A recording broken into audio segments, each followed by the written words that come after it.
Testing 1 2.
Test.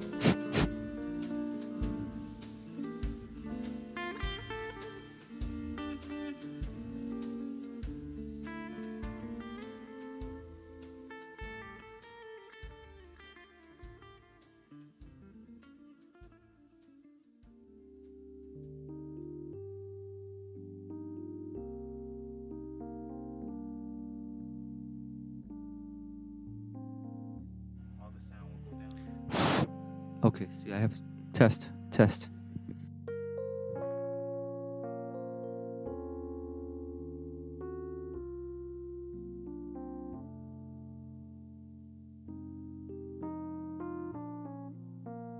Yeah.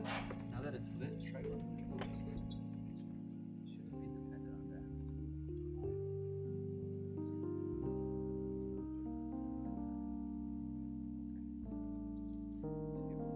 Let's do this. Let's go back to storage. What's this? And just like, get the IP address. Yeah.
Testing 1, 2.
Good afternoon, everyone, and welcome to the regular board meeting for Adelanto Elementary School District. The day is Tuesday, July the 16th, 2024. Let's call this meeting to order. Roll call, please, Ms. LeVey. Trustee Stewart, Present. Trustee Turner, Turner present. Trustee Soto, Soto present. Trustee Webster, Webster present. Trustee LaFrench. Love French present. We're all here. The quorum has been established. 1.04 Pledge of Allegiance. Will you please stand and place your right hand over your heart? Ready? Begin. I pledge allegiance to the flag of the United States of America and to the republic for which it stands, one nation, under God, indivisible, with liberty and justice for all.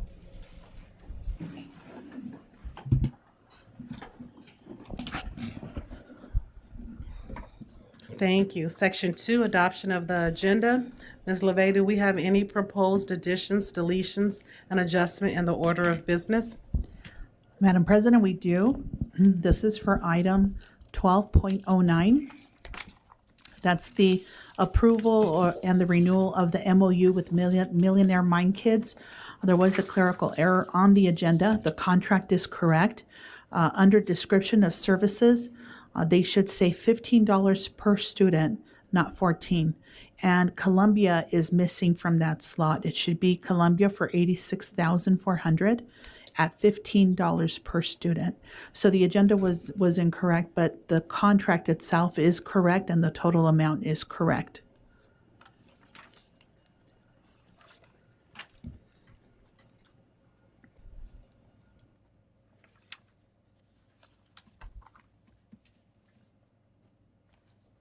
Section 2.02, adoption of the agenda.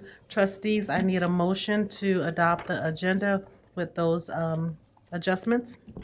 Trustee Webster, I motion to adopt the agenda with the adjustment to 12.09. Soto, I'll second that.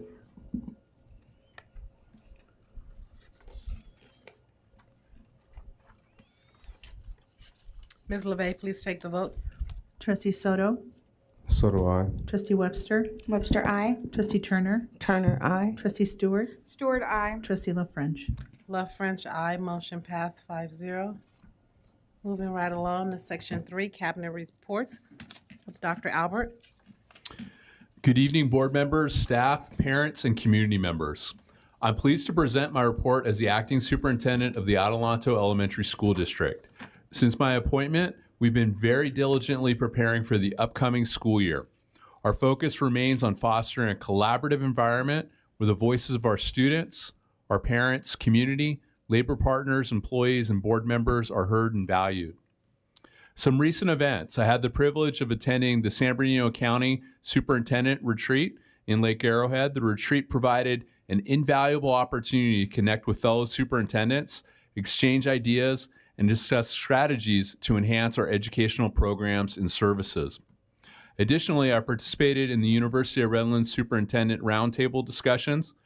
These discussions were instrumental in gaining insight into innovative practices and leadership strategies that can be implemented in our district to improve student outcomes and operational efficiencies.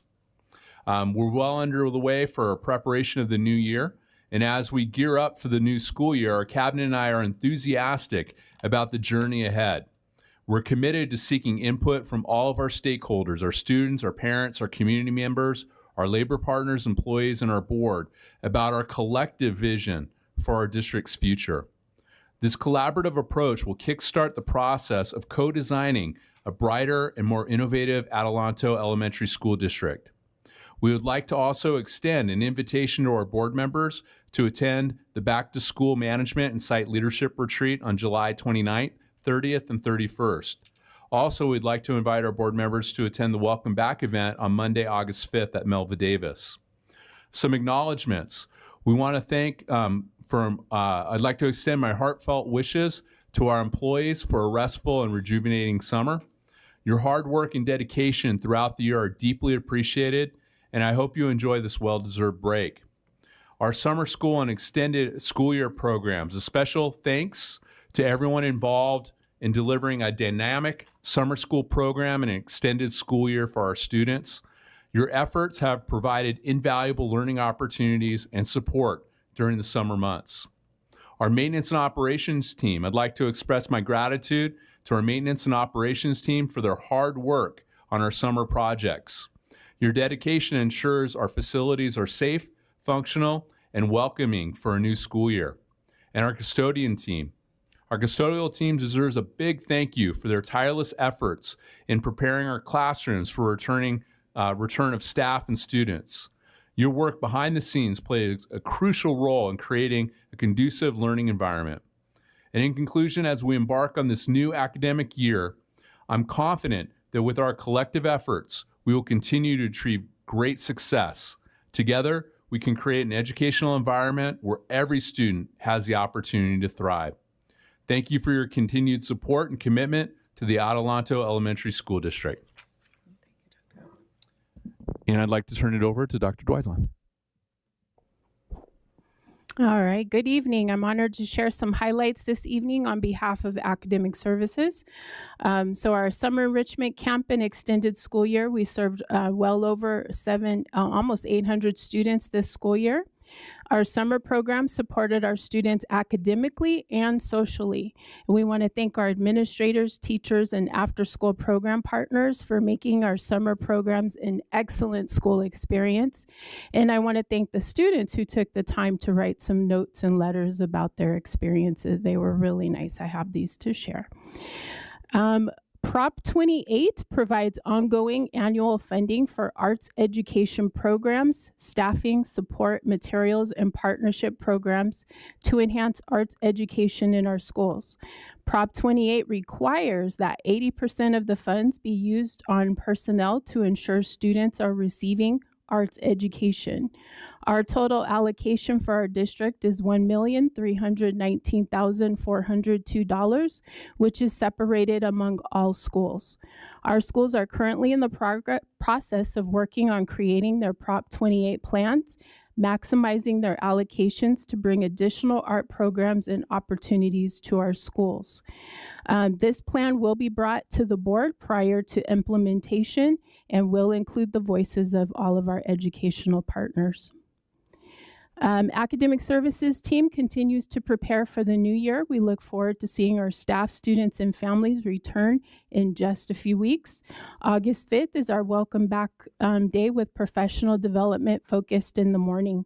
Our topics include some of our required and compliance-based professional development to update teachers on areas such as trauma-informed practices, special education compliance, procedures, and protocols, MTSS using our iReady platform and English language development, and special training for our TK teachers as they release the new learning foundations and the DRDP assessment. Our special education team has been busy mapping out their year at a glance, planning the release of a brand new SPED handbook for staff and another guidance handbook document just for our parents. Our SPED department is focused on compliance, consistency, and customer service this year as we serve our special education population.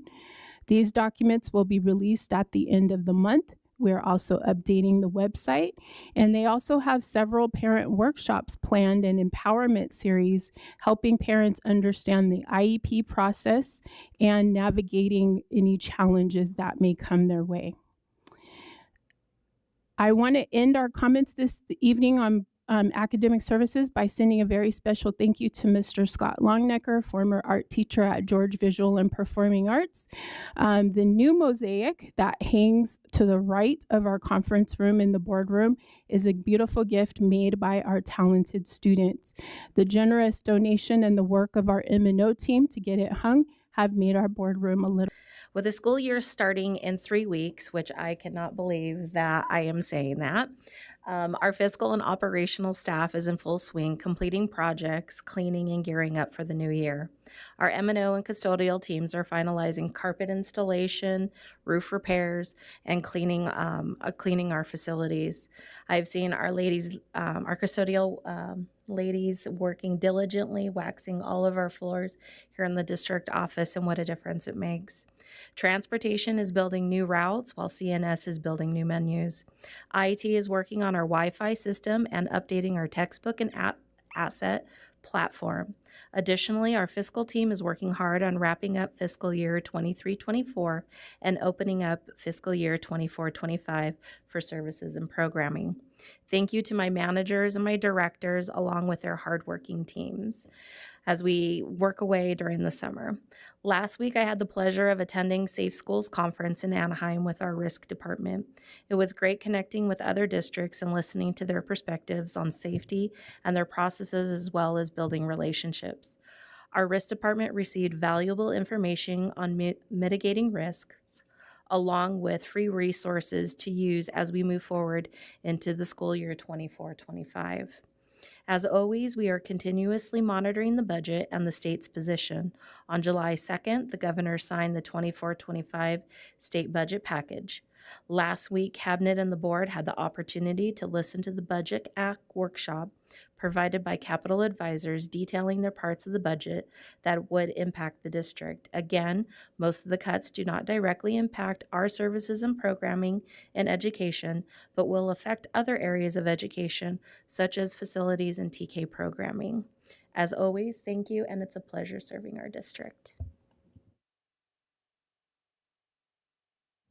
Thank you.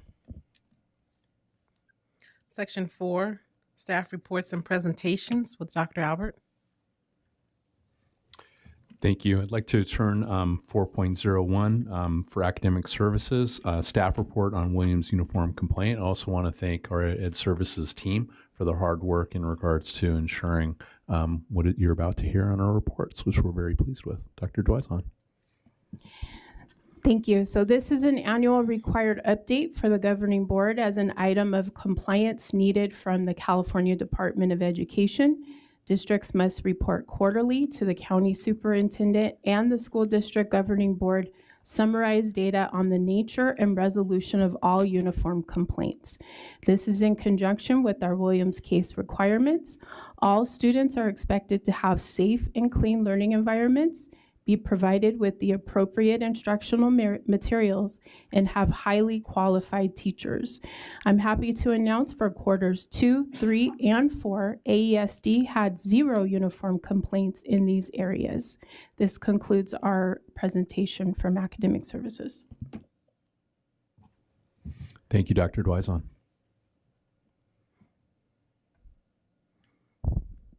That's wonderful news. Thank you. Okay, section 4.02.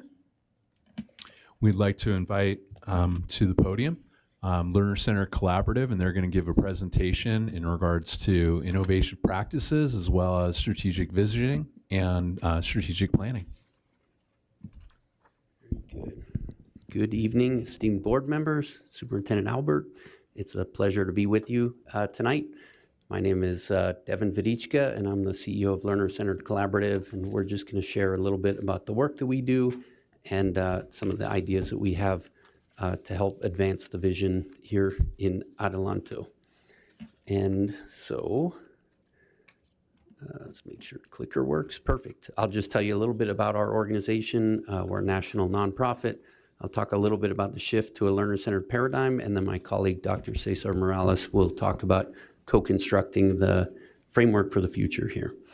So our vision for the future is one where we have education ecosystems where all learners know who they are, thrive in community, and actively engage in the world as their best selves.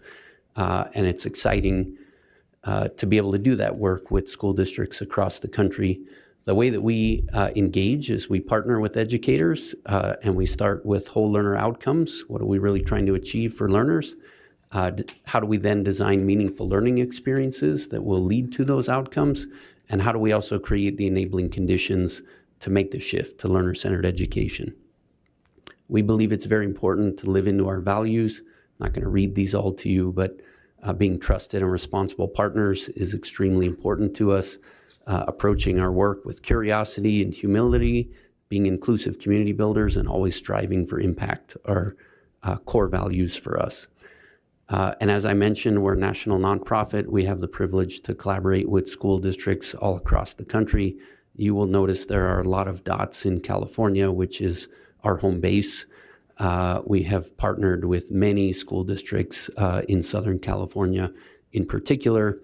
This is not even a complete map, but we've worked with large school districts, medium-sized school districts, small school districts, urban, rural, suburban, the whole mix, as well as quite a few of the county offices in California. And so we're very comfortable in this context and very aware of all the various requirements and components that go into successful education in this region. And the work that we do is primarily centered on direct partnerships with school districts and some county offices, some state agencies. We also believe that creating a community is very important. And so you see networks as part of our strategy. We want to connect leaders that are learning with one another so that we can accelerate the rate of progress. We also believe deeply in informing our work with research. We have a research practice partnership with UC San Diego.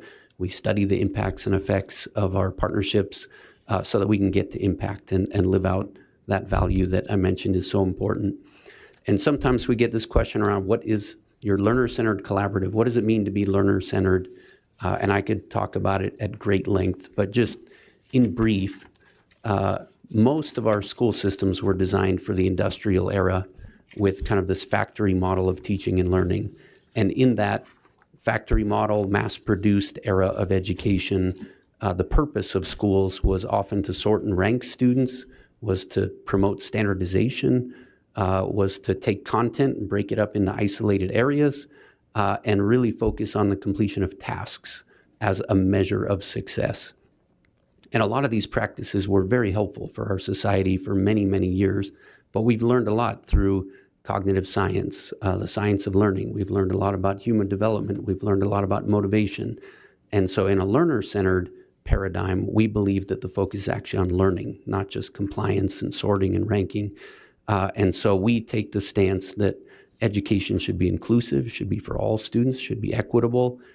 We should design with and for each learner so that they can drive their own experiences through personalization. And we find that if we want students to be motivated and engaged and inspired, the learning needs to be authentic and meaningful. And we all learn at different rates and in different ways. And so demonstrating what we've learned through competency-based assessment seems to be a way to increase ownership and drive achievement. So those are some of the things that we see, patterns and trends, shifts when we really start listening to learners and centering what we're doing on each and every student. These are some of the shifts that we see happening. And I know that's very fast, but it's a quick overview.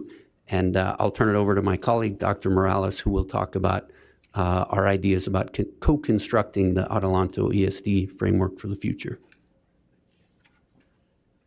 Good evening, trustees. Dr. Albert, thank you for welcoming us to your community. I'm going to do a brief overview on what it might look like to co-construct the Adelanto framework for the future. And so at the end, we'll have something that represents your community. What are the priority whole learner outcomes? We're talking about the skills, the knowledge, the dispositions that are of priority to this community. In it, you'll have a refreshed mission, vision, values. But the flow that we might use is we always start by centering with those most important in an education system, and that is the learners. Here you have a sample workflow for one of our school districts. We started with 9 student forums, interviewing between 15 to 25 students at each forum, and really identifying what are the assets already in place, what are the opportunities, what are the aspirations, and then from there bringing that content information to the design sessions. In this particular school system, we met over the span of a year, and we had between 65 and 75 community members. Think about your teachers, school leaders, district leaders, parents, as well as your leadership, your, I'm blanking out right now, but it's a cross-section of your community to identify what did our learners communicate to us, what are the priorities, and then from there, how do we define, ideate, and prototype the whole learner outcomes, the mission, the vision, the values, and then the strategic plan. For example, we got mission, vision, values from one particular district here. Another one, your portrait of a learner. This is the high priority. And when we design with our community, what's very important is that it represents the community, both in aesthetic and content. And so the design process is heavily interwoven into how we partner with school districts. We also help create a learning model. So what is our commitment, regardless of school, regardless of grade, regardless of background of the student? What are the learning experiences we're going to commit to each and every one of our learners to actualize those whole learner outcomes? Finally, we conclude with what we call the big moves. What's the strategic plan? What are the 3 to 5 big moves over the next 3 to 5 years that we're committing to bring the framework for the future to life? In this particular system, one of their big moves was redefining student assessment practices. What that entailed, redefining grading, using student portfolios, reimagining the report card, interweaving student-led conferences, and starting to use student exhibitions as a method to demonstrate learning.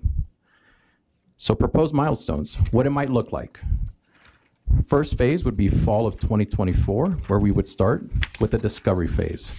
2 days where we would do student forums, classroom visits, student surveys, and educator surveys. Again, asset mapping, what is working, what is going well, and what are some of the aspirations for our community. We will then, over 4 days, start to create the framework for the future. In the winter, we would do 2 full days of facilitated school visits, visit other school systems. What other opportunities are there? What aspiration is taking place in other school systems? Bring some of those ideas, not necessarily adopt the ideas, but bring those ideas and start to think, what might that look like in Adelanto?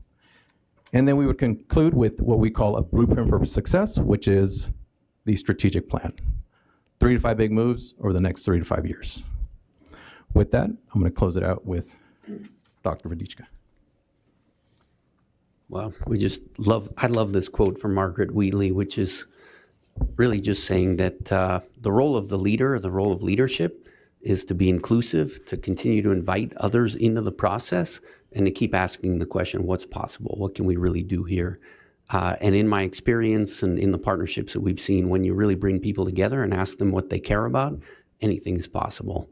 And so we really look forward to every opportunity to be a collaborator and a partner on your journey, so that all learners can know who they are, thrive in community, actively engage in the world as their best selves. So that's our presentation. We're happy to answer any questions or continue on with your agenda. Thank you. Thank you. We're now open for discussion, board. Does anyone have any question that they'd like to ask? I do have a question. So when you do the student forums, we're a K through 8, well, TK through 8. I can't get the little ones. Don't forget them. How do you incorporate the younger kids so that they can participate as well as the older kids? Yeah, that's a great question. And I remember when I was a school principal surveying the kindergarten students and asking them what we could do to make the school a better place. And they said more rainbows and more puppies, Yeah. which they were great suggestions. But our team is all professional educators. And so in the forums that we do, we tailor based on the developmental range of the students that are there. We've done student forums with kindergarten students. Typically, we find we get the most insightful information from students in about grades 3 and up, but we would adapt the nature of the questions based on who's in the group. And as Dr. Morales mentioned, we believe firmly in co-design, so we would work with the staff here to make sure that we're asking questions that are meaningful and that are going to help us to really understand that student perspective. Thank you. And also I have another question. So I'm seeing here just a sampling of the schools and the districts that you work with. Mm-hmm. Like, I'm one that I need things explained to me like in a really concrete way. Like, do you create plans around them, and what does it look like for like one school? Mm-hmm. Like, how would it work? Yeah. Well, we'd be happy to share samples and give you lots of documentation. Okay. But, you know, if you imagine it being a little bit like an accordion process of getting a lot of input, especially from students, synthesizing that input, and then using that to create these statements around what do you really hope to achieve in the future? What's your vision? How do you plan to get there? What's your mission? What are those core values that drive the work that you do? What are the outcomes that are most important to you? That is the learner portrait or those whole learner outcomes. What are the learning experiences that you want to create? All of that goes into a document that's about 8 to 10 pages. We found that if it's too dense, then no one ever looks at it. And the idea is that these are actionable references and that they're statements and ideas that people can internalize, so that actually drives their decision making in the day-to-day work. When we get into the big moves, similar, 8 to 10 page document that outlines how these big moves connect with what you hope to achieve in the future. And again, we found that it's important to be relatively concise with the language so that it doesn't end up being another one of these big plans that often sits on a shelf in a school system. And we can share more of those resources. And from there, you get into the actual implementation, change management process. Those are all steps, down the road. Capacity building comes into play. But first, you got to get really clear about what are you trying to achieve, and then get your systems and structures organized to make that a reality for each and every one of your learners. Okay, thank you. Mm-hmm.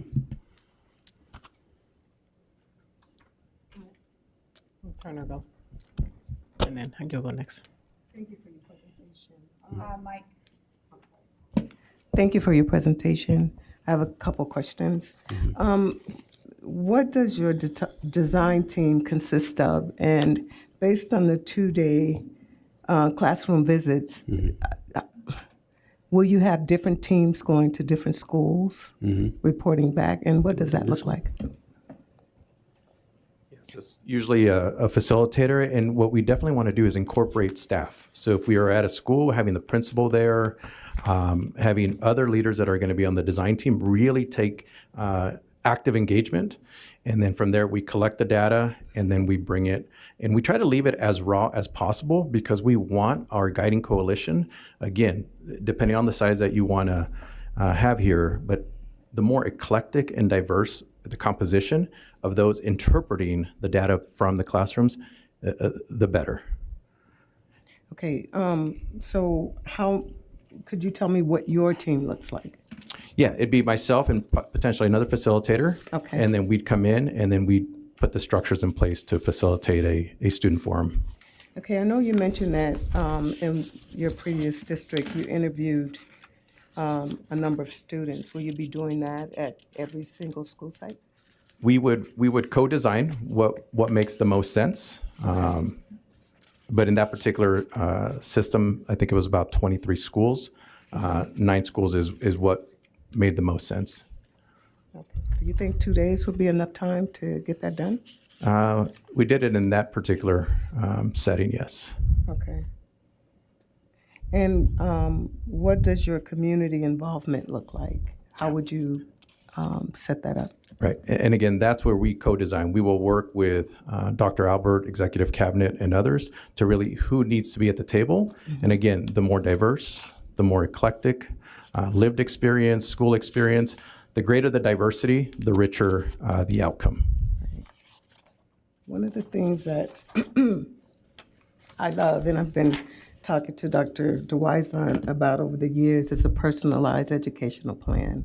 And I see that you have that here. I'm really excited about that. Yes. Because all children learn different, and some are more advanced than others in certain areas, and I would like to see that happen. And I'm happy that you incorporated that, so thank you. And a little nuance that I'd like to name, when we say learners, we're talking about the adults and the students in the systems, because all of us here, we're also distinct in how we learn and approach. That's true. Thank you. Thank you so much. That's all I have. Thank you. Trustee Soto?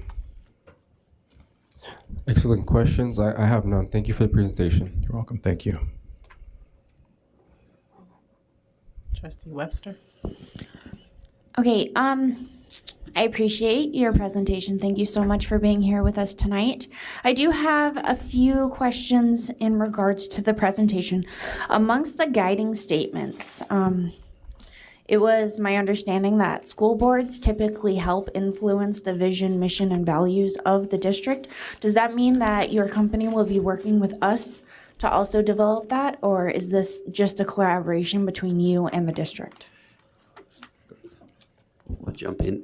Every community is slightly different. In some communities, they already have a vision or a mission, and so we build off of whatever you already have in place.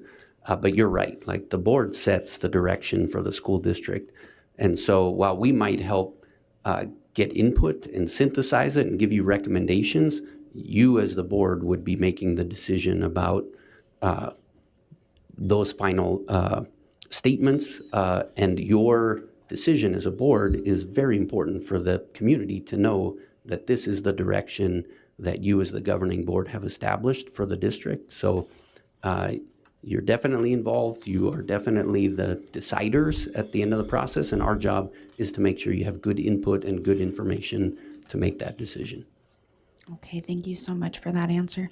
Also, in Adelanto, we have a vast range of students. We go from El Mirage all the way to North Victorville. And we definitely have different schools with different cultures, with different leadership. How does your program impose on their self-expression and their creative ways on their own site levels? Yeah, I think we take the idea of co-designing with, and so it's not imposing anything. It's designing with the community and building on their strengths. And that diversity that you're mentioning is a source of richness, and it's a great asset in your community. So we would imagine that that would enhance the process as we go, and hopefully the statements that would come through this process would reflect a variety of different perspectives that would be expressed through the process. Great, thank you for that. My last question, this is quite a hefty investment. So in my concern is, how soon will we see the rollout of this plan? How soon will we see results? And then how soon can we provide it to our community? There's a range in there. We find if you go too fast, then it's very hard to be inclusive in the process, and people feel like they haven't really been engaged and they don't have a sense of ownership. If you go too slow, people feel like there's not enough progress. So we find that the sweet spot for this is about half a year to 9 months of intensive work. And so if you started this in September, you'd start to see artifacts and progress about middle of the year. And certainly by the end of the year, this phase of the process would be completed and would put you in a really good position to hit the ground running next school year, moving in the direction of the vision, the mission, actualizing that learner portrait. All right, thank you very much for your time, sir. Yeah, thank you. Okay, thank you. I have a couple of questions myself. So, my glasses on so I can see you guys. For me, when it comes to having adults buy in, the children are a little bit easier because they can tell you, right? I'm imagining that this would look something as if you would send out some surveys and, you collect this information and now you have this data and now you're going to reconstruct this around the data that you received, right? However, we have buy-in from adults, whether it be the board, whether it be teachers, principals, all of the schools that you've worked with, right? You're coming in and you're building a plan in order to be able to push that school or that district, forward to them to be in some type of happy place, right? Everyone working together cohesively, the teachers have the buy-ins, the children have the buy-ins, the community has it, and 9 months later, boom, you have this fabulous plan. And it's going to be up to the people, right, that are creating this plan along with you in order to push that plan forward, right? Okay. So have you ever encountered where you've gone in and you want this to, or it's not you, right? It's the buy-in of the teachers and the whole district and the community and everyone that has input. do you continue to follow along after maybe that plan is not going like they thought that it was going to go? Maybe there is some resistance. Maybe people need some more buy-in. Maybe people are saying that, this didn't work for us.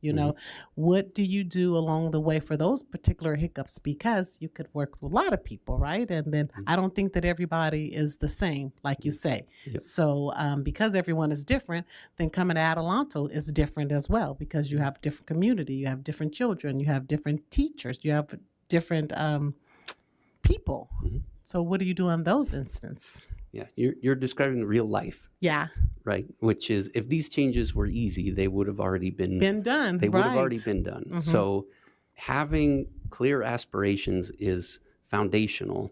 Getting into the change process there's a whole set of challenges with that. And it's really important to have clarity about where you're going, and then also be willing to be flexible about how to get there.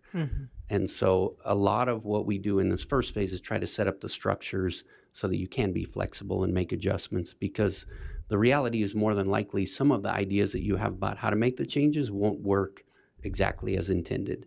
And so that's real life, and that's something that we need to embrace, the messiness of that change process, if we really want to get to that desired vision for the future. So what we try to do is help you set up the structures to have the ability to look at your progress and make those adjustments as you go. But yeah, this is not. It's not going to be a quick fix. It's not a quick fix. Right. It takes a while. That we have a lot of frameworks and research around theories of change and how you can activate assets within your community to try to improve the odds of success. So, there are things that we can do that will help improve the probability, but it's hard work. It's a big lift from your staff in particular to have the discipline to advance this work. But what we see is where you have high levels of commitment and people are really grounded in what learners want, the motivation level is high. And when you come together, as I said with the Margaret Wheatley quote, anything is possible. But I appreciate what you're saying in that it's not a straight path. It's not an easy path. It takes a lot of hard work and it will take some time. Thank you. I appreciate that. That's what I was looking forward to hearing. Thank you. It is going to take a lot of work from everyone, especially the adults. It's going to take a lot of work, and it's something that's not going to happen overnight. However, we have to start somewhere in order to be able to push ourselves forward. Yeah. And most of the people that I've worked with in education got into it because they want to do the right thing for kids. And so when you activate that energy that exists in almost every learning community that I've been in, there's a lot that's possible. But having a sense of what you're trying to achieve together that's grounded in student hopes and dreams is a way to set the stage for that success. Thank you. I appreciate you. Thank you. Thank you.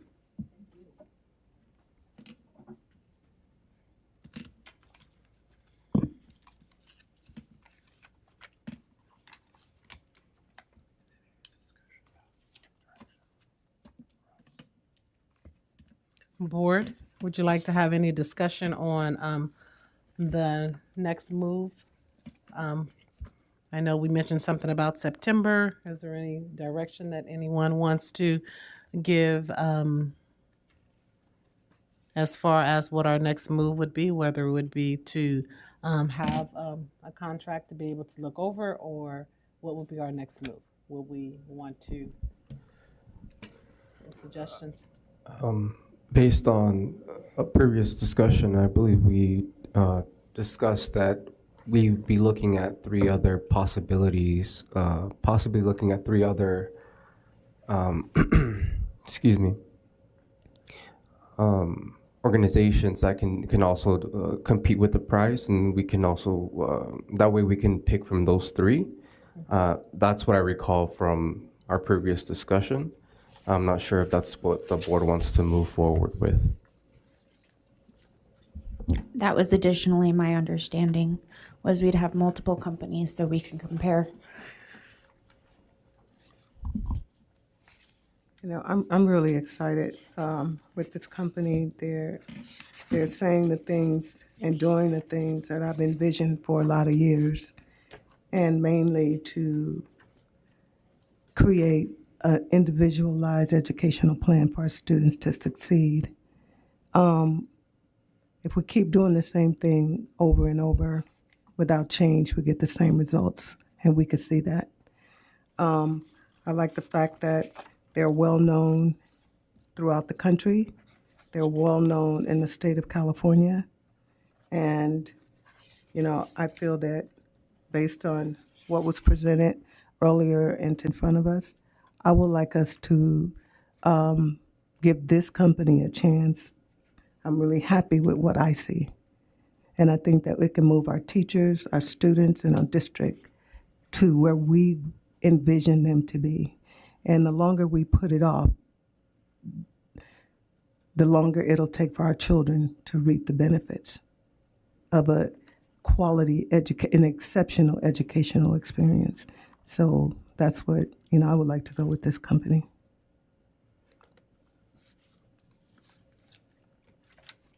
I would like, if I could get some examples of schools, just so I can see it. I like the numbers. I like to look at the numbers, see the improvements and stuff.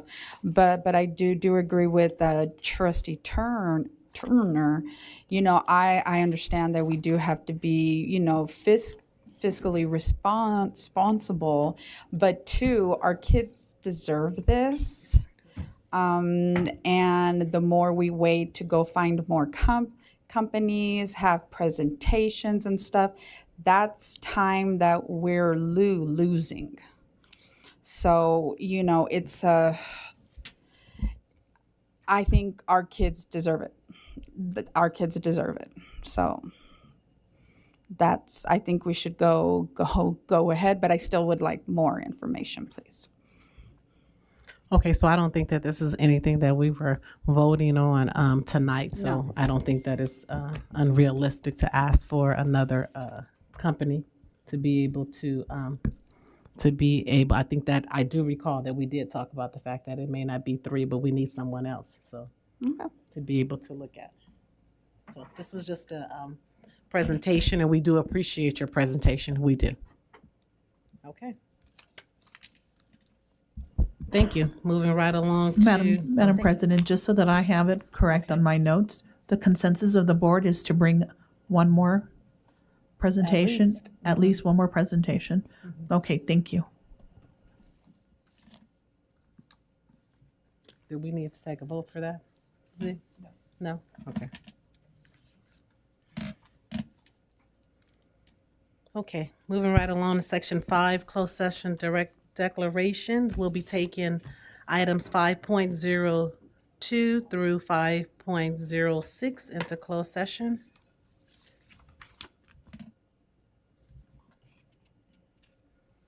Public testimony before closed session.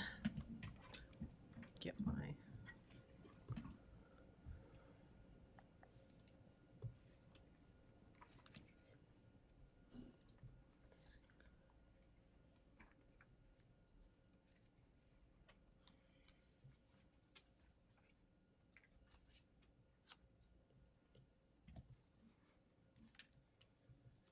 Okay, public comment period for closed session items only.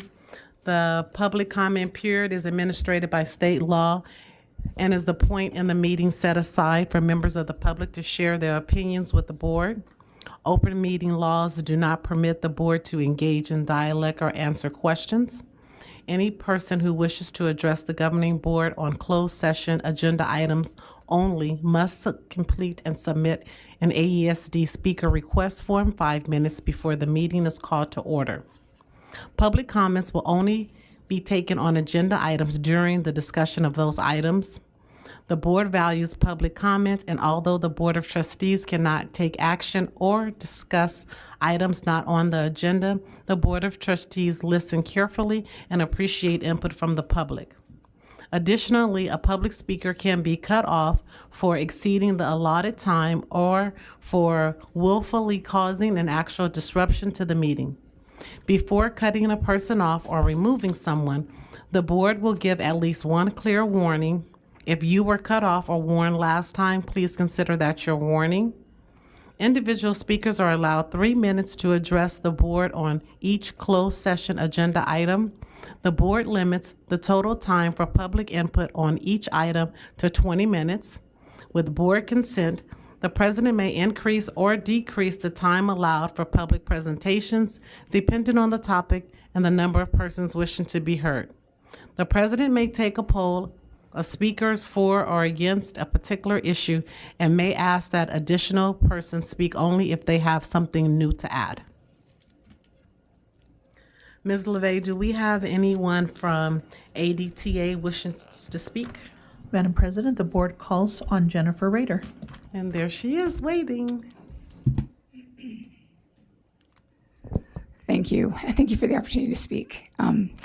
Good evening, board, cabinet. Hope everyone's having a good summer. 3 weeks. That was a really mean thing to say. 3 weeks left. Okay, so I found something. It's called 12 wake-up calls that every leader needs to hear. And I personally reflect on these type of questions all the time. And I would ask that our board reflect on these questions, and also our cabinet and our principals. I think every person who calls himself a leader in Adelanto should consider these 12 items that I think are quite telling as to the success or the failure of an organization. Number one, if your team is failing, look in the mirror. You're the problem. Number two, if you can't handle criticism, you're not fit to lead. Number three, your title makes you a manager. Your people make you a leader. Don't confuse the two. Number four, don't preach teamwork and then play favorites. Hypocrisy kills culture. I think I really need to say that one twice. Don't preach teamwork and then play favorites. That may not be something you personally deal with, but we have principals. We have some really wonderful, wonderful principals, and we have some principals who are playing favorites and destroying the culture at their schools. Number five, stop micromanaging. If you don't trust your team, why should they trust you? We're all adults. We're professional. We're highly qualified. You hired us for a job. Let us do the job. Number six, if you're not developing your team, you're diminishing them. Step up or step aside. Number seven, if your team's afraid to speak up, you've already failed as a leader. That's a real important one, because dissension and complaints and problems that come from the ground up need to be aired. And if people are afraid to speak their minds, if people are afraid to speak up for what's right because of repercussions, then we already have a failing system. So I think that's a very important one too. Number eight, if you're not accountable, you're not credible. Own your mistakes. I'm pretty good at this one. Make a lot of mistakes. I own them all, and try to correct them when I can. I'm teachable. If nothing else, I'm very, very teachable. And every person in leadership needs to be such. Number nine, don't just set the pace, set the standard. Excellence is contagious. This is kind of what I was talking to you about a few sessions ago, is that we have to set the bar very, very high for all of us, from you, the board, all the way down to our students and everyone in between. We need to set a real high bar for excellence, that we're all doing our level best at the job that we've been given. It's our life work. It's our ministry in some cases. Number 10, your team doesn't work for you. You work for them. Serve to lead. That's kind of a common refrain I've heard in many different management courses these days, is servant leadership. So that would be an important one to reflect on. Number 11, if your actions don't inspire, your words won't. Lead by example. We want to see the rubber meet the road. We want to see your view and your vision in real action, not just lip service. And the last one really hits me kind of where I live. A leader takes the blame and shares the fame. No exceptions. Just like you to reflect on that one, because that's a problem I feel that I see is at the root of a lot of our board problems, is that you're very willing to do the photo op, the photo opportunity and the award ceremony, but it's the people underneath that make it all happen. So share the fame and take the blame. And there's no exceptions to that. I can't even think of an exception. And beyond that, I don't have much else to say other than I'm very looking forward to the opportunity to work with community school programs in the coming year. I'm going to some sessions this summer to learn more about that. And I'm very excited to be a part at the table. I feel like some of them are moving forward without ADTA participation. So I want to be careful and mindful of that. And very excited about the different organizations you're entertaining to help us with focus and with guidance.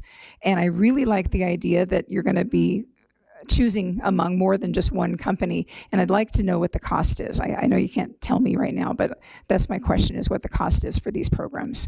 And I have nothing further. Thank you for your time.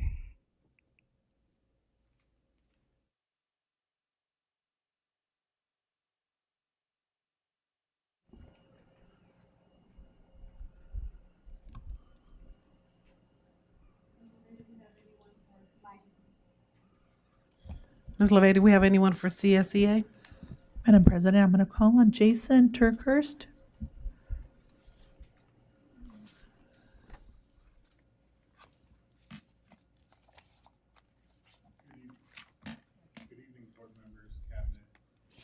Staff and community. Last board meeting, I was here talking to you about some concerns CSEA had. I wanted to come back and let you know about those. I'm very happy to report that Diane Lynn, chapter president for CSEA, Dr. Albert, and Ms. Gonzalez, we were all able to meet, talk about those concerns, and come to a resolution regarding that issue, regarding the payment for the health and welfare benefits. So I want to thank them for working with us on that, and hopefully it's a start to working together more on more things. We're not always going to agree. Dr. and Albert and I have already agreed on that. We're not always going to agree, but we're going to work to come to as many resolutions as we possibly can. We still have a lot of things ahead of us, a lot of issues on the table, but I just want, if I'm going to come up here and criticize, I need to come up here and praise as well. So thank you for your time. Thank you all. Have a wonderful evening. And while there may only be 3 weeks left, please enjoy the last 3 weeks of your summer. Thank you very much. Ms. LeVay, do we have any audience members? Madam President, we do not. Okay. Well, hearing none. Trustees, can I get a motion to recess to closed session? Trustee Webster, I motion to recess to closed session. Soto, I'll second. Ms. LeVay, please take the vote. Trustee Soto, Soto, aye. Trustee Webster, Webster, aye. Trustee Turner, Turner, aye. Trustee Stewart, Stewart, aye. Trustee LaFrench. Love French, aye. Motion passed. We're now into closed session. The time is 6:30. Thank you. I hope.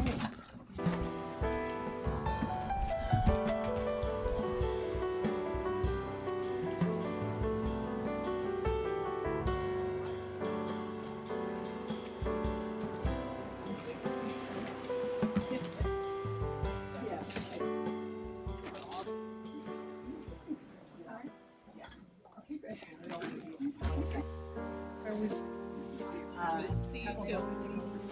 Yes, you too.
Good evening and welcome back. Call to order. The time is 8:53. Ms. LeVey, will you please take roll for quorum establishment? Trustee Benz, Stewart. Present. Trustee Turner. Turner present. Trustee Soto. Soto present. Trustee Webster. Webster present. Trustee La French. La French present. Section 9, closed session report. I do have some announcements to report from actions that we're taking. An action that was taken is that the board voted to approve the separation agreement for Mr. Kraus by a vote of 3-2, with Turner and Soto voting no.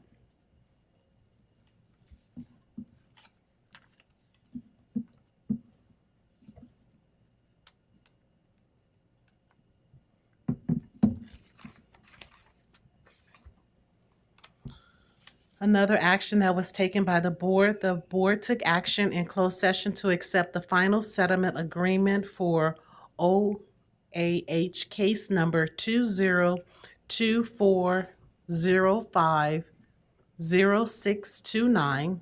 It was moved by Trustee Webster and second by Trustee Turner. The vote was 5-0 in favor.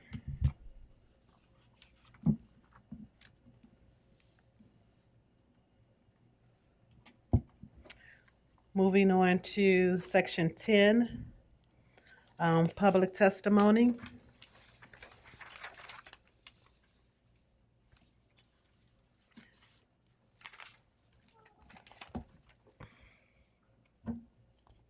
The public comment period, do we have anyone? No, we do not. Okay, because we don't have anyone, I'm not going to read it for a second time. Thank you. Moving on to section 11, adoption of the minutes. Trustees, can I get a motion to approve the board minutes as written and or filled regular board meeting minutes of June the 25th, 2024? Webster, I motion to approve the regular board meeting minutes of June 25th, 2024. Soto, I'll second. Ms. LeVey, we're open for discussion. I don't know why that's here. Okay. Ms. LeVey, will you take the vote, please? Yes. Trustee Soto. Soto, aye. Trustee Webster. Webster, aye. Trustee Turner. Turner, aye. Trustee Stewart. Stewart, aye. Trustee La French. La French, aye. Motion passed. Section 12, the consent agenda. We're taking items 12.01 through 12.46. Does any trustee want to pull an item?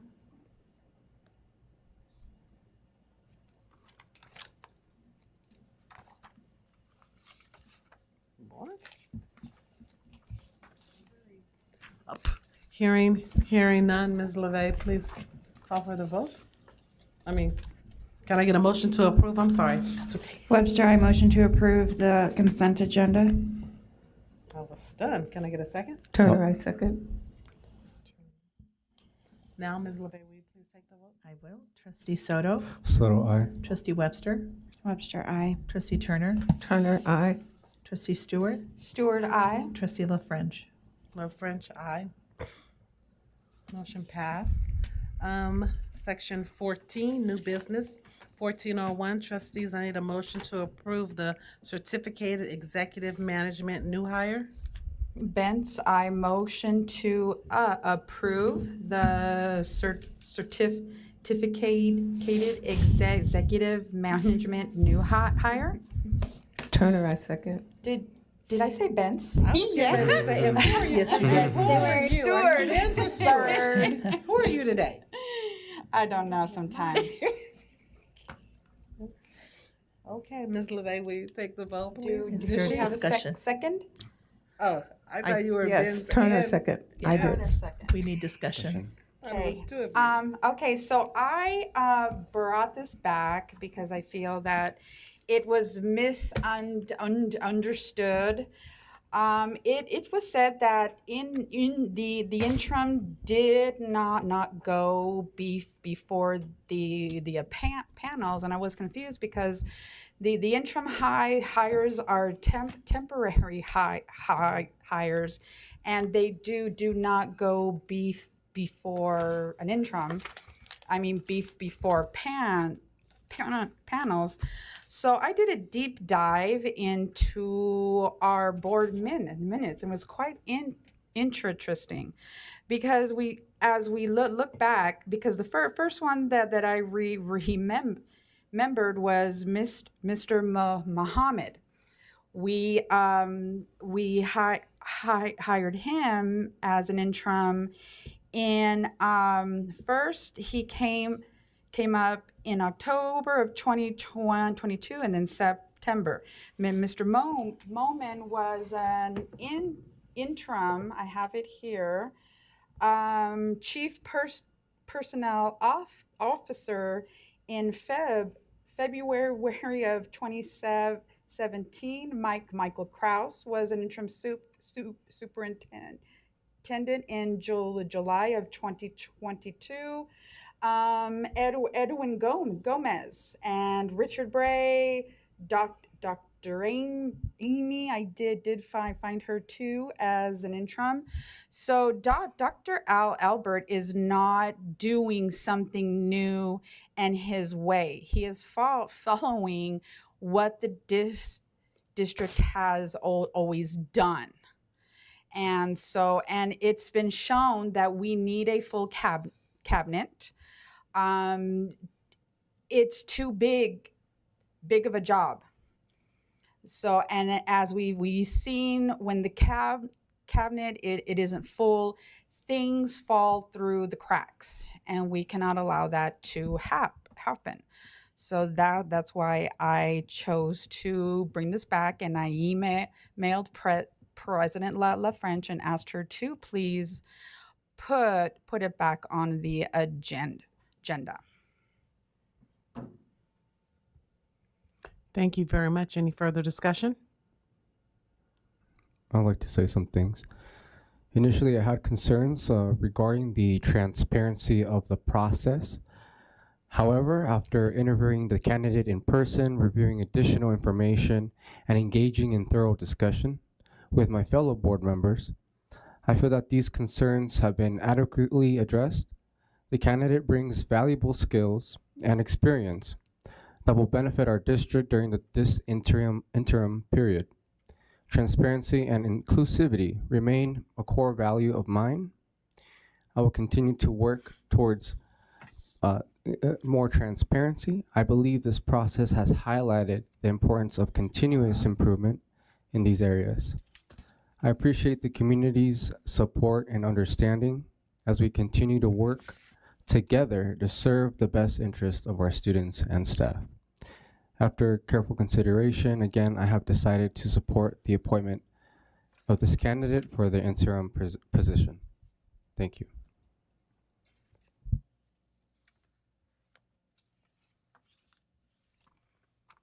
Thank you. Ms. LeVay, will you please take the vote? I'll go ahead and I'll take the vote. Trustee Soto? Soto, yes. Trustee Webster? Webster, nay. Trustee Turner? Turner, aye. Trustee Stewart? Stewart, aye. Trustee LaFrench? LaFrench. Stewart, aye. I didn't have my mic on. Thank you. LaFrench, aye. Motion passed 4-1. Moving on to section 15, policy introductions, updates, and readings. 15.01, trustees, I need a motion to approve and adopt the first read revision of Administrative Regulation 3515.5 for sex offender notification. Trustee Webster, I motion to approve and approve the first read revision of Administrative Regulation 3515.5 for sex offender notification. Can I get a second? Soto, all second. We're open for discussion. I just want to say thank you to our cabinet for bringing this policy and this administrative regulation. This is a topic that has been very near and dear to my heart, ensuring that our students have safe campuses. Our parents are confident that their children are coming to us and they are being protected from some of the more dangerous things in the world.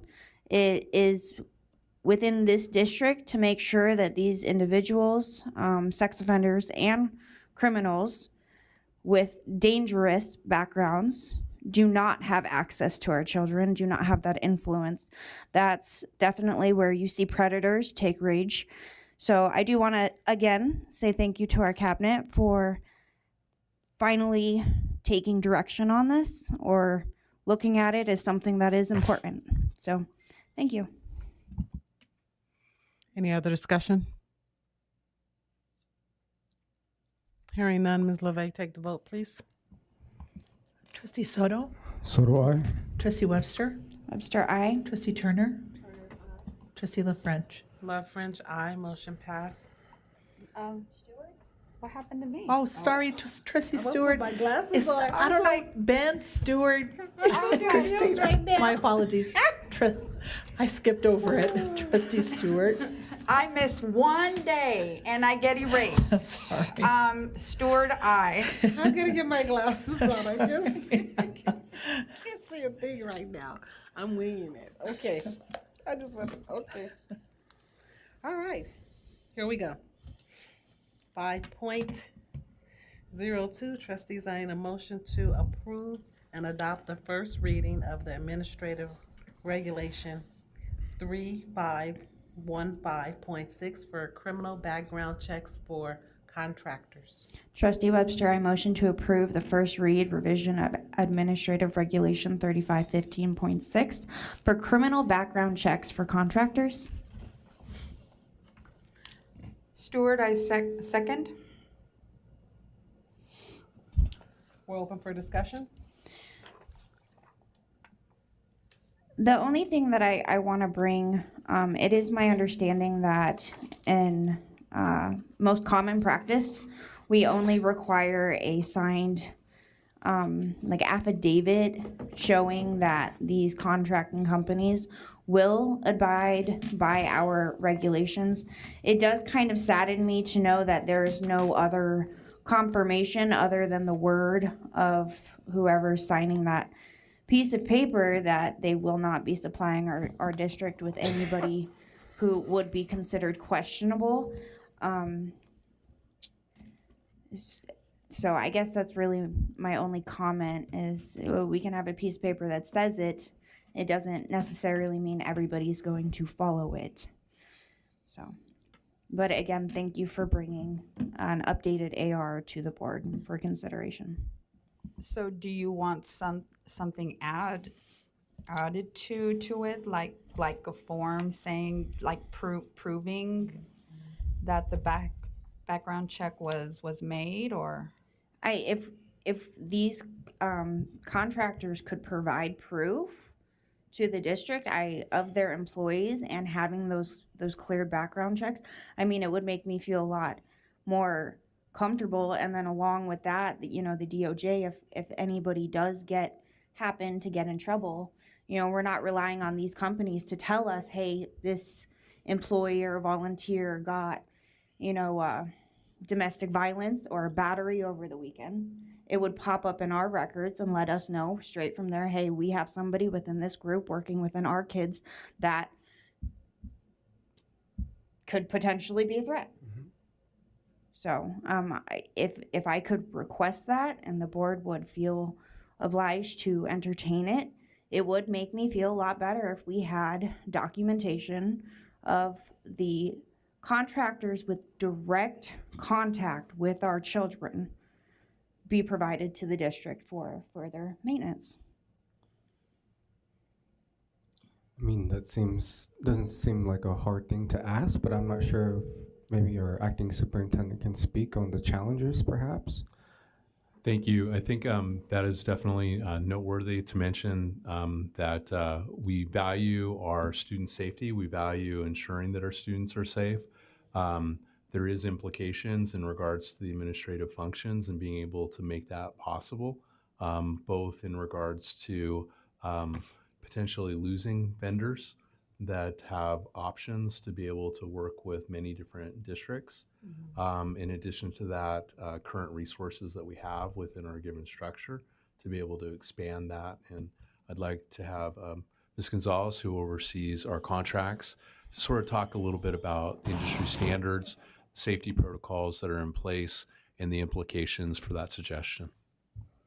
Okay, so currently the industry standard states that all of our vendors that we bring on campus have to certify, yes, that the contractors and individuals, employees, and et cetera that work with them are background checked.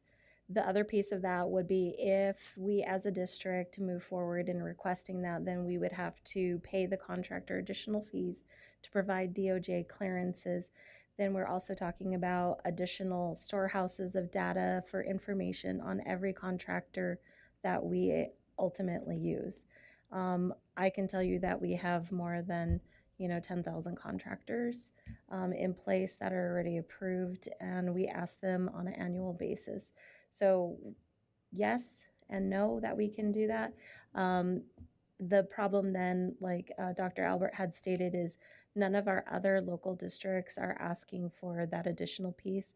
They're asking for the additional, just the standard, but we are asking for their certification. How many contractors come in contact with our kids actually? So we have anything from online services that we're providing, whether it is speech therapy, you're talking about all of our nursing staff that we're contracting. If we have a contractor that comes on to do any of like the sight and vision, if we have any tutors that come on that we're contracting with, if we have tutors that we're contracting with that's online, it would be applicable to them.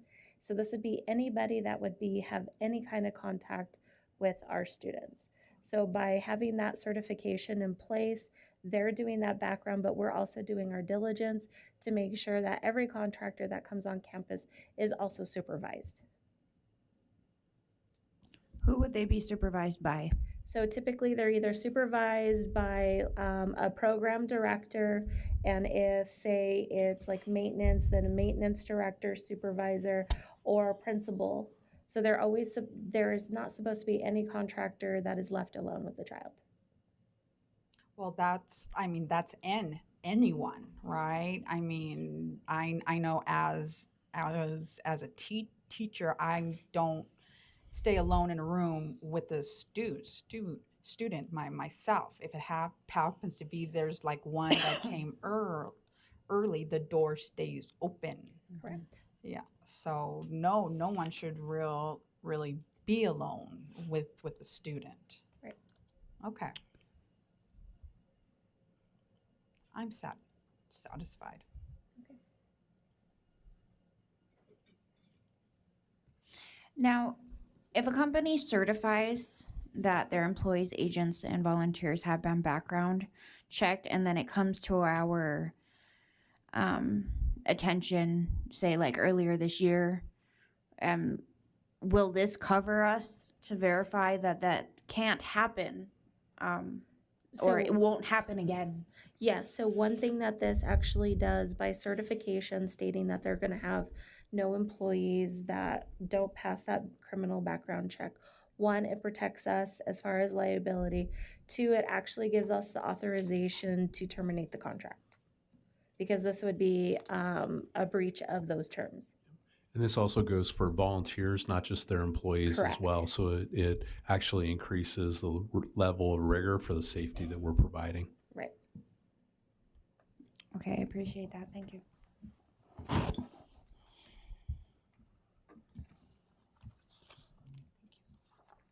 And this is the first read, so we have time to vet this. 'Cause I have a couple more questions, just not tonight. Okay, any further discussions?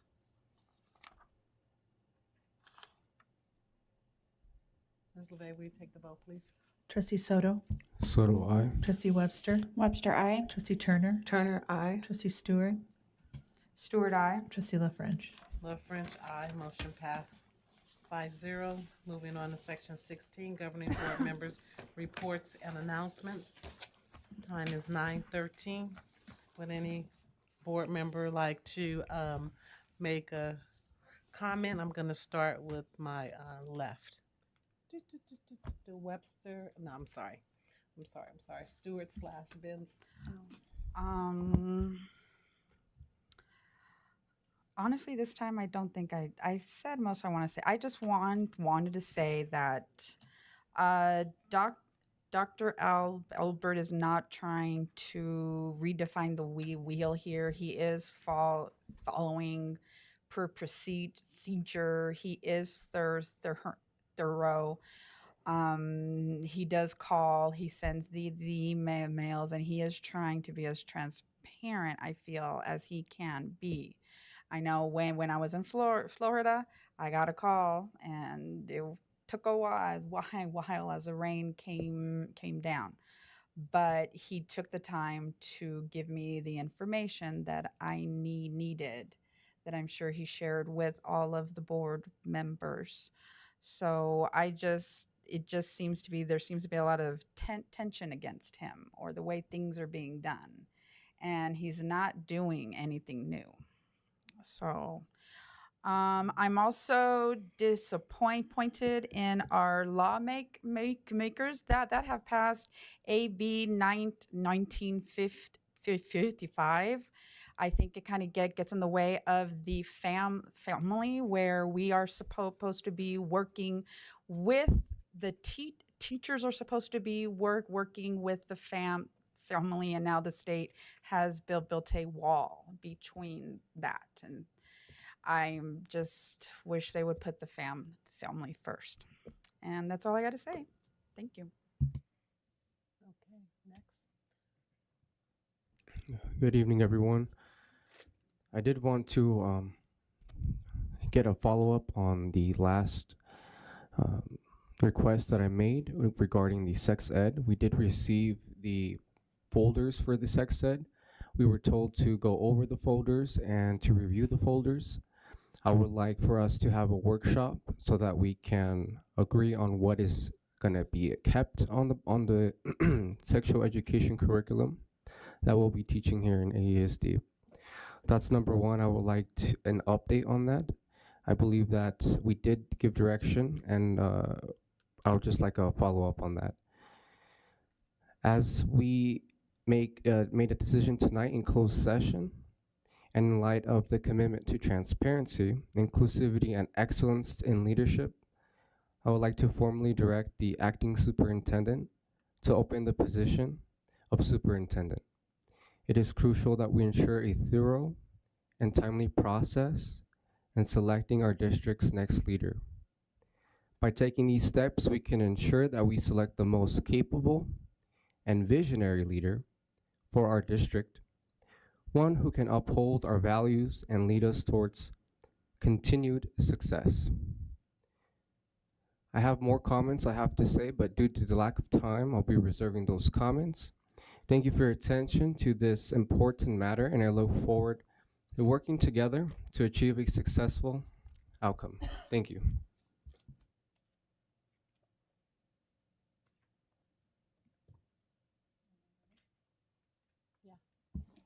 Alrighty.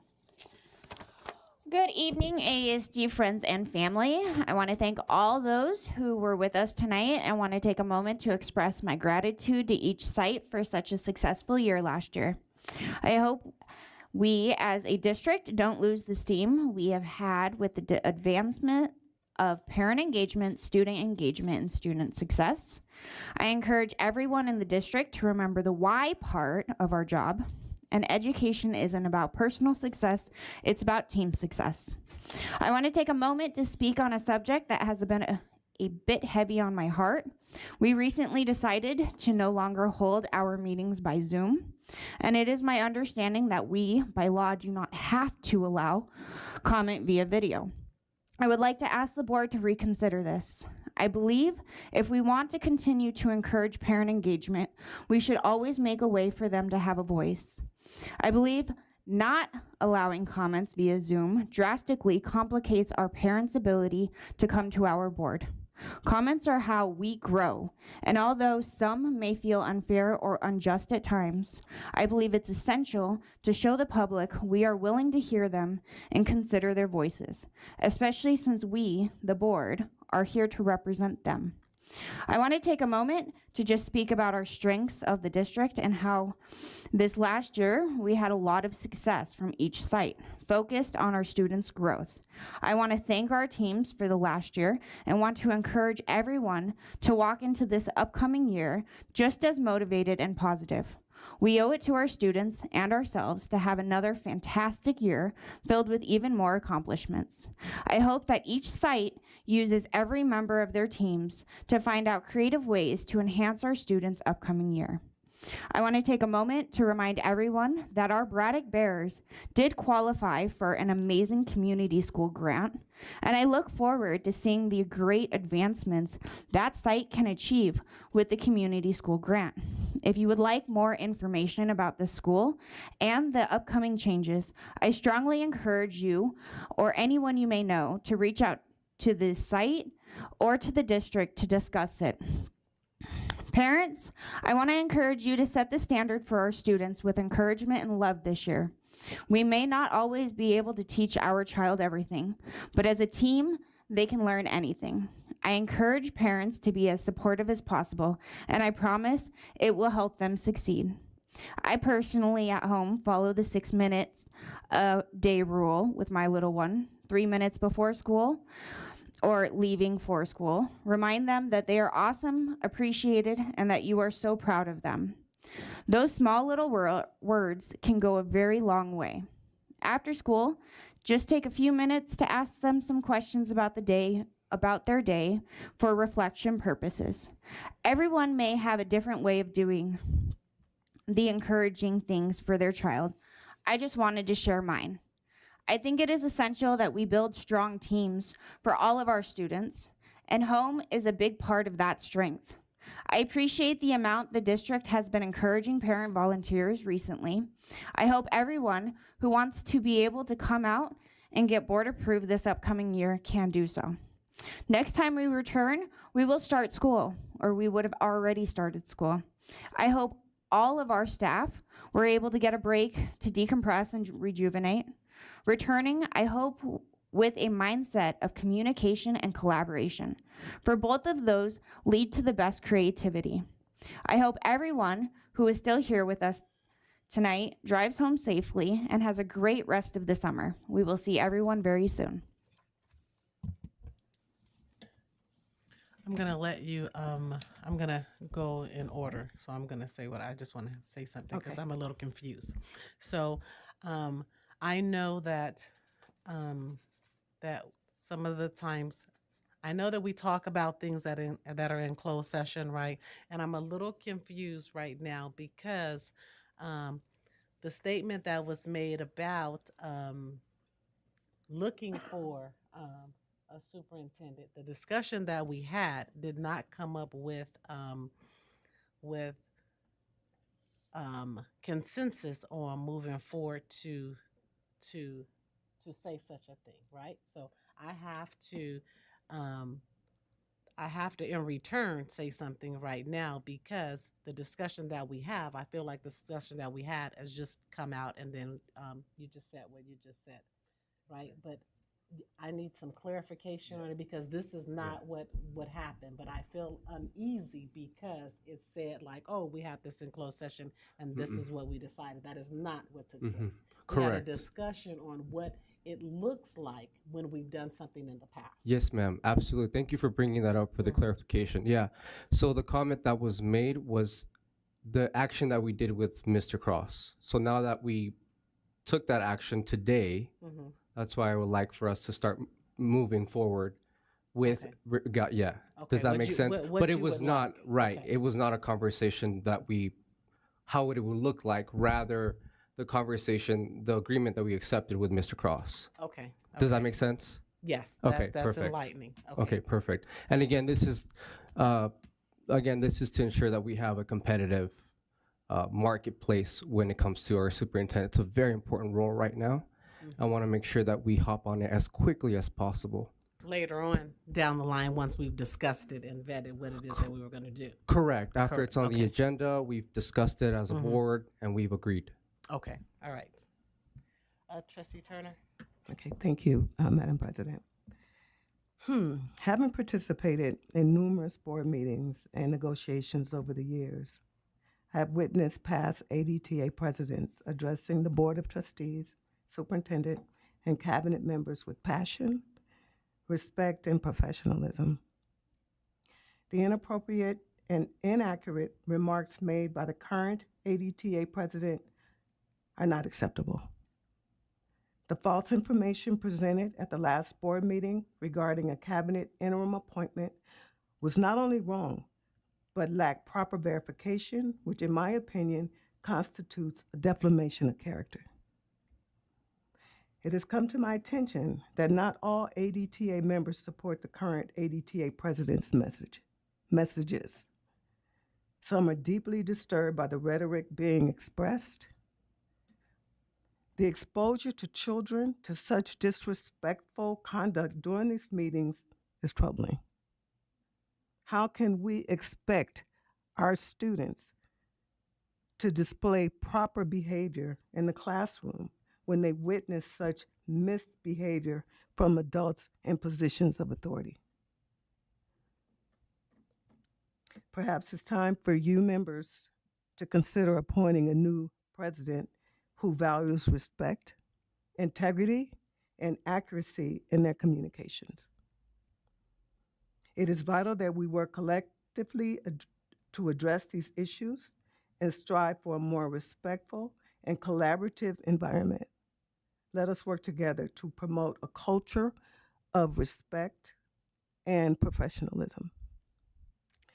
I would also like to talk about the events that happened this weekend, with our former president. I'm happy and thank God that he came out okay. Violence is no place in our society when you disagree with what someone is saying. We all have different opinions. I'm not a Republican. I'm not a Democrat. I'm an American. And we're all Americans here in this country striving to make our country the best country that we can. And so we have to treat each other with respect and civility, and honor everyone's beliefs, but let's do it professionally and with respect and love. We call ourselves Christians, and that's what we're supposed to do, or a believer in whatever God you believe in. I'm a Christian. And I would just like to say that we need to behave and let our children, we need to mimic what our children see us on a regular basis. We have to show respect. So thank you, Dr. Albert, for stepping in. And I appreciate, Dr. Walker being courageous enough to come back after hearing what she heard. I was just embarrassed to no means to hear that. And thank you, Cabinet, Julie and Tasha, for all you do, and our assistants, to the superintendents and assistant superintendents and our IT staff. I keep forgetting you guys. I didn't forget you today. And our security. We appreciate you. And with that being said, we got 3 more weeks of summer. So everyone have a nice remaining 3 weeks. Get some rest and have fun. Thank you. Well, thank you very much, Trustee Turner. Moving along to section 16, governing board members. I'm still there, huh? Okay. 17. And I didn't even go to work today. Okay. Section 17, adjournment. Trustees, I need a motion to adjourn. Webster, I motion to adjourn. Soto, second.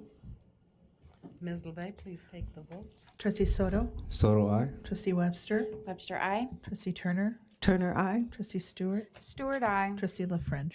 Love French, aye. The time is now 9:27. We are adjourned. Have a nice one. Drive safe. Thank you.